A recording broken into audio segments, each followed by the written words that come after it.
While Americans are still being held in Afghanistan, Vice President Kamala Harris is heading to her home state of California tomorrow to campaign for embattled Governor Gavin Newsom, who's facing a recall election.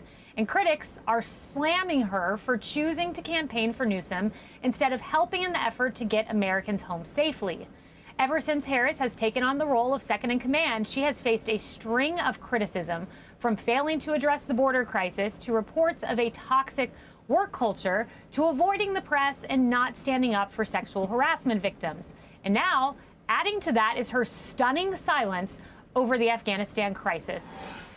You know, Charlie, it's amazing to me. You have Biden vacationing over the weekend. You have Kamala going to campaign. Americans are stranded. And besides all of that, Newsom, what a great idea. I'm flailing in the polls, so let's bring in the least popular vice president in the last half century. That'll sure do it. Your thoughts, Charlie?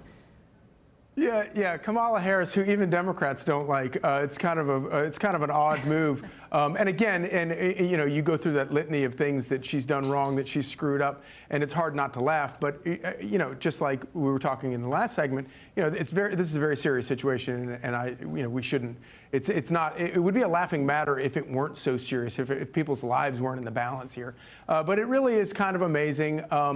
I think that, you know, everything for Democrats is a raw political calculation. It's why, of course, they've decided to go with open borders, because they think that if they can get a whole bunch of new voters in the country, then their chances of passing their crazy agenda will be a whole lot easier to do. It probably had something to do with the 140,000 Afghans that we don't know, who we don't know, whose backgrounds we don't know, that they brought in the country.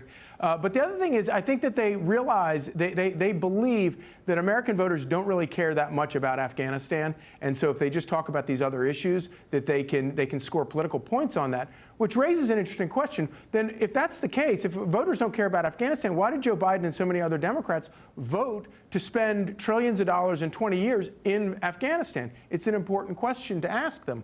But to them, it's all about raw politics.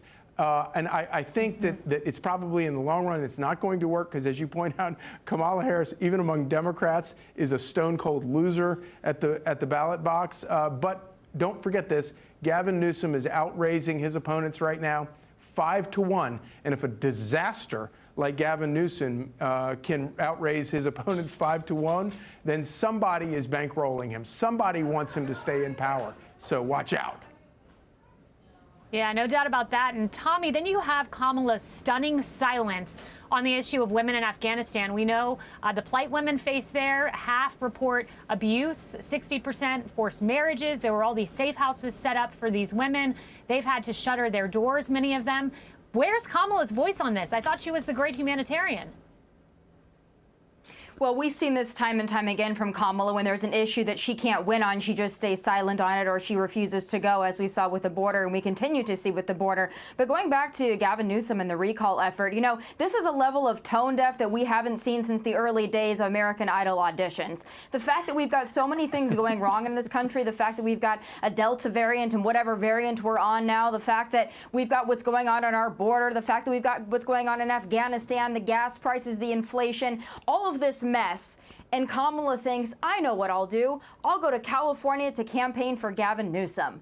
I mean, it's stunning, really, how much they think that they can get away with. But Charlie's absolutely right. They believe that the American people are stupid. They believe that the American people sit on Instagram and TikTok all day and aren't paying attention to gas prices, aren't paying attention to food shortages, worker shortages, aren't paying attention to any of the other dumpster fires going on in this country. But I will say this, to Charlie's point. Yes, Gavin Newsom has raised a whole lot of money from teachers' unions and special interests and tech. But that money is not going to save him. The only thing that will save Gavin Newsom is voter fraud. So as they say, stay woke, pay attention to the voter fraud going on in California, because it's going to have big consequences not only for that state, but for upcoming elections. Every bad idea originates in California, and that just happens to be where Kamala's from. No coincidence there. Yeah, and Kamala, Julie, it's not just Afghan women she's been silent on.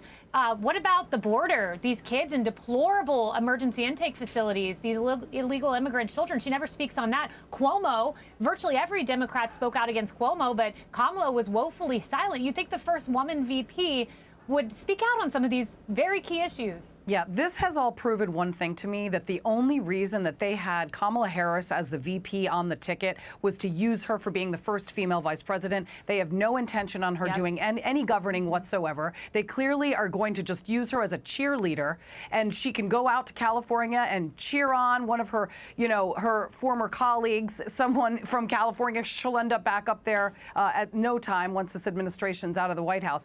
But that is a slap in the face to most hardworking women in this country. And if there's ever been a time for Kamala Harris to be vocal, she was plenty vocal when she loved to talk about the fact that she was the last person in the room when Joe Biden made this decision to make this catastrophic withdrawal out of Afghanistan. She hasn't said one word about the Afghan women and children who are left behind. I'd like to hear from a woman in the White House about that. She hasn't said a word about the fact that a female Afghan police officer was pregnant, was shot in front of her family. These atrocities are taking place. And where is our female vice president? Going to back up a man. Well, gee, isn't that a great message for the liberal women who are, I guess, supposed to be woke in this country? Right, great message indeed. Emily, I have a very serious question for you, and I will not fault you if you don't have an answer, because I'm putting you on the spot. But can you name one thing Kamala has accomplished as vice president? She made those cupcakes, or those things, right, during that dinner she had for women. Wait, first of all, Tommy, don't forget that I'm from California. So born and raised, I'm more Bay than Kamala is. So don't forget, there's some of us that come out of California that are good eggs. But I think the larger point here that I see is that, as if we needed any more indication that this administration is all about and only about strategy, right? Not the actual causes that they campaigned on, not the boxes that they check when they are congratulating themselves, not the actual plight of humans or the safety and security of Americans. No, it's only strategy. And Kamala has shoved in our faces since day one of her campaign, and even before that she's the #1 ally to and advocate for women and children. And yet when the real need comes in, when it's time for real action, she is dead silent or totally impotent. And the other thing is that Americans are seeing through this, you guys. This is why the big dog VP and Senator Elizabeth Warren are being sent to California to cradle the Democrat golden child in a sea of a deep blue electorate there in California, because they see that Americans are seeing through the blue lies that they keep throwing everywhere. And contrary to Kamala's aspirations, Rasmussen reports now that 55% of eligible voters, in fact, think that she is absolutely not at all qualified to assume the duties of the presidency. So I predict this will be her peak.